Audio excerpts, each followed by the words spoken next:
Unlike some cozy farming sims where mining is optional or not very necessary, in Grimshire, mining is one of the most important things to do, even from the very beginning of the game.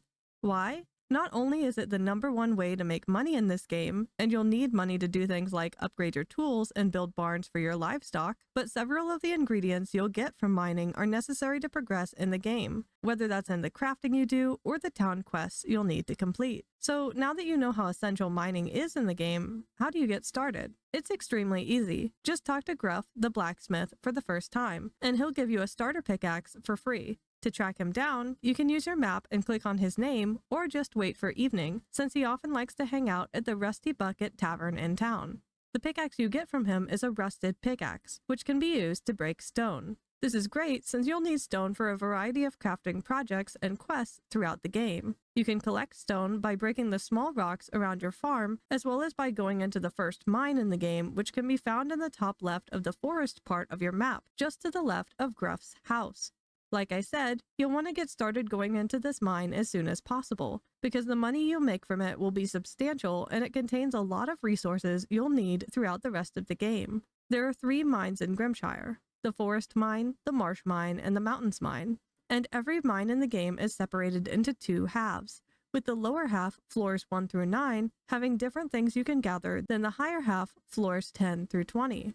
Here are all of the items you can find in floors 1 through 9 of the Forest Mine, which will be the only one you can enter from the start of the game. Things to take note of as you work through the first 9 floors are the copper ore, tin ore, coal, and quartz. You'll need copper and tin throughout the game, so be sure to gather a good amount of those as you work through the floors. Coal is also an excellent fuel for your crafting stations that lasts much longer than the fiber, sticks, and wood you can gather around the map, so be sure to collect that when you see it too. And lastly, quartz is going to be the main thing you'll sell to make money right away, so grab that whenever you come across it and take it to town to sell. You can keep some to use to craft fishing traps with later on, but as it was pointed out to me in the comments on a previous video, you actually come out ahead financially if you just buy the traps outright instead of crafting them as of right now in the game. So you can go ahead and sell the quartz as much as you'd like. Keep in mind that if you're not seeing a lot of ore right away on the first floors of the mines, it seems like there's typically more gatherable ore as you continue getting to the higher floors. So keep venturing forth if you're not seeing a lot to gather yet. You'll also come across bones, which are a decent carnivore food that never spoils, lanterns, which you can place around the mine to help mark certain areas like unstable walls, guano, which can be used in your compost bin to make compost, and general food items, seeds, bottled surprises, kibble, planks, metal bars if you're lucky, and so on. As I mentioned, once you get to floor 10, the loot you'll find in the mine will change. Here is what you can find in floors 10 to 20 of the Forest Mine. Once again, you have your ores, coal, and quartz, but there are 2 major items you can find in these higher floors too: salt and rubies. Ruby is another moneymaker that you can sell in town, similar to quartz, while salt is an ingredient that you're going to really want for preserving your foods. Once you've explored the Forest Mine, or even if you've just earned some money from exploring it and have a couple of days to spare where you don't plan on going back into the mine, it's a good idea to upgrade your pickaxe. To do this, you'll need to track down the blacksmith, Gruff, again, and to give him 500 coins and 20 copper bars in order to upgrade it. It will take him a couple days to do this, so just be sure that you won't need your pickaxe urgently while he's working on it. When he's done, he'll give you back your pickaxe and it will now be a copper pickaxe. There are currently 5 different pickaxe types in the game: the rusty pickaxe you started out with, the copper pickaxe, which can break salt and clay, the iron pickaxe, which can break sandstone, the titanium pickaxe, which can break marble, and the mithril pickaxe, which can break ice. Every time you upgrade your pickaxe, it will also reduce the amount of hits that you'll need to do in order to break stone, ore, and gems. No matter the tier of pickaxe you have, keep in mind that it's also useful for things like picking up placeable items like furniture and fences if you ever need to relocate them. Once you have your copper pickaxe in hand, you'll be able to enter the second mine in the game. This mine is located in the marsh to the left of your farm, and is all the way to the left and then up a little. You'll need to break open the entrance with your nifty upgraded pickaxe, and then you're in and ready to explore. Here are all the items you can find in floors 1 to 9 of the Marsh Mine. Some notable things here include clay, iron and nickel ore, sapphire, and if you're lucky, iron and nickel bars. In floors 10 to 20 of the Marsh Mine, these are the items you can come across. The notable ones here are sandstone, but keep in mind you'll need to upgrade your pickaxe a second time to the iron tier in order to actually mine this, titanium and silver ore, emerald, and titanium bars if you're lucky as well. The final mine you can unlock is located on the top right of your map, in the mountain area. However, just upgrading your pickaxe one more time to iron tier won't allow you to break the rock blocking the entrance to this one. You'll actually need to upgrade your pickaxe twice to the titanium tier. Once you have your titanium pickaxe in hand though, you'll be able to break the rock blocking this mine and start exploring it. Here are all the items you can find in floors 1 through 9 of the mountain mine. The standout materials here are marble, mithril and gold ore, obsidian, diamond, and amethyst, mithril bars if you're lucky, and occasionally compost as well. In floors 10 through 20 of the mountain mine, you can find these items.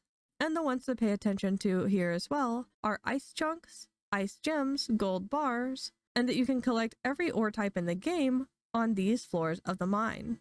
Something to know too, as of right now in early access, is that there are no enemies in the mines that you have to worry about. The only threat to you whatsoever in the mines is if you accidentally collapse the mine while you're mining a wall. However, even this isn't really a major deal. It won't make you lose any money or items as far as I'm aware. The main penalty of this will just be that collapsing the mine will reset your progress in that specific mine back to the first floor. For instance, if you're exploring floor 7 of the forest mine and you accidentally trigger a collapse, it will force you out of the mine and you won't be able to re-enter floor 7. Instead, you'll have to start back over from floor 1 again. If you collapse a mine accidentally, this can be a bit annoying, but it's pretty easy to avoid collapsing the mines as long as you're being careful about it. While you're mining, if you accidentally start mining a wall that's close to one that can trigger a collapse, the game will give you a warning first. So just stop mining that particular area and try mining somewhere else. As a neat little tip, as I mentioned before, a lot of players also like to use the lanterns they find while exploring the mine to mark these weak walls when they come across them, so they don't accidentally return to the same area and mine them a second time. So definitely try doing that if you find it helpful. Sometimes though, you will want to trigger a collapse of the mines on purpose. Why? Well, once you've explored the mine thoroughly, the resources inside of it like ores and gatherables won't respawn on their own. However, if you collapse the mine, it will be full of resources all over again. So if you find that you've explored all or most of the floors of the mine and need fresh things to collect, you'll want to force the mines to collapse so you can keep on gathering. If you want to collapse the mines on purpose, just find a wall that's unstable and continue mining that wall and in the area around it. You will eventually collapse the mine by doing this. Speaking of collapsing the mines, there is a skill in the game called Careful Miner that makes collapsing the mines less likely if you're struggling with that happening frequently. However, like I said, as long as you're marking the unstable walls with lanterns, this shouldn't be much of an issue, and some players who have chosen this skill do find it to be more trouble than it's worth. For instance, if you're purposefully trying to collapse the mines, Careful Miner can make it take a little longer for you to do this. And if you're not marking the unstable walls because you can still keep mining them without any consequence, you can actually start to forget what parts were even unstable in the first place. So just bear that in mind if you are considering this skill. If you do end up in that situation where you don't know what wall might be unstable, there is a little rule of thumb to help you hopefully avoid an unnecessary collapse. Typically, it seems like the mine collapses when one particular wall in an area is mined. This danger wall seems to often be surrounded on all sides by unstable walls in like a 3x3 grid. So if you're finding unstable walls that are shaking while you're trying to mine them, just be cautious of that area, as that usually means that the danger wall that can collapse the mine is nearby. Here's how this typically looks if you need a little visualizer.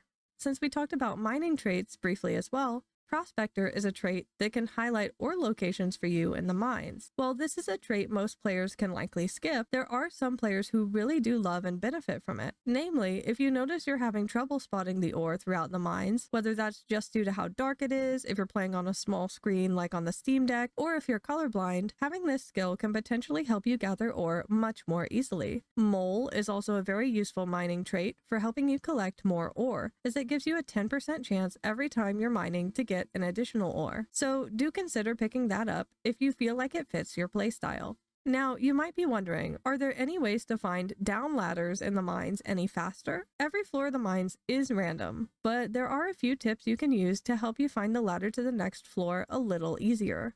The first and most important thing to know is that the ladder has to spawn in a room that is a 3x3 tile size at minimum. So if you see an area that looks like it's not that big, it can be best to go ahead and skip it. In my experience, it seems like the ladder also tends to spawn around the opposite side from where the original entrance onto that floor is, kind of along the edge of the map. So if you enter the floor on the left side, it's usually best to start looking on the right edge. What I like to do is start by heading in the opposite direction of the entrance and then mine around the outside edge of the map, connecting rooms I've found that are bigger than a 3x3 tile size along the way. Then I slowly start heading inward, still connecting rooms. Obviously, this isn't a perfect method since every floor does seem to be random, but this is just what's typically worked for me. If anyone else has some neat tips for finding the ladders easier, I'd love to hear them in the comments, as some of them can be pretty tricky to find. And lastly, here are a couple more quality of life tips for when you're out in the mines. I've mentioned these in previous videos, and they are a little cheesy, so only use them if you do feel like they fit your playstyle.